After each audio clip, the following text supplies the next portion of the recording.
And the shift in power could make President Obama's last 2 years in office a challenge. But he and other Democratic lawmakers say they are eager to get back to work. NBC's Chuck Todd joining us live now with some election analysis. And let's talk about going forward. First of all, Republicans have won. Now they need to do something with the win. And that was the message I thought Mitch McConnell clearly said he got and received from the voters, that Republicans were put into power not because the public was yearning for Republicans to be in charge, but they were tired of gridlock and dysfunction and decided, well, the Democrats are responsible for it, so we'll try the Republicans in the Senate and see if that breaks it. So it seems to, he says that's the message they've received. He seemed to indicate that he wants to lead.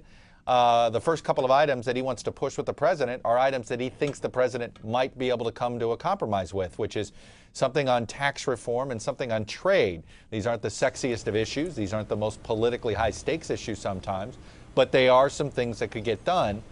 That sounds like the Republicans realize they need to get a few points on the scoreboard when it comes to governing and legislating. I think what the potential trouble spots are going to be the issues of health care and immigration, and that felt like that came through both in the McConnell news conference today and, of course, President Obama's. But I would say overall, listening to that news conference with the president, he seemed amenable to this. I mean, he didn't come in defenses up. He seemed very willing to work with the change in power. But he also pointed out the things that he thought that his government was doing right.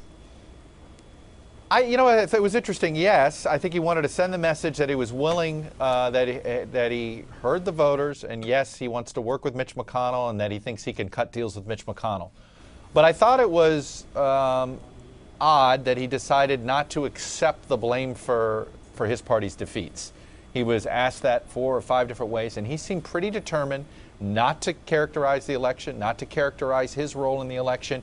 Frankly, not to accept the blame game in this, which I think there's some Democrats in Capitol Hill that would wish he would have done that, and also not to show some weakness. So I agree with you. I think he definitely wanted to sound a conciliatory note with Mitch McConnell and with the Republicans, but he also sort of held back a little bit. He didn't, a little bit defiant there, not necessarily going to change the way he does business. He didn't seem to make any pledges on that front. Chuck Todd, let's end on one last number, 7.5. That's what the Packers are favored Sunday night over the Bears. You taking 7.5? Give us your analysis.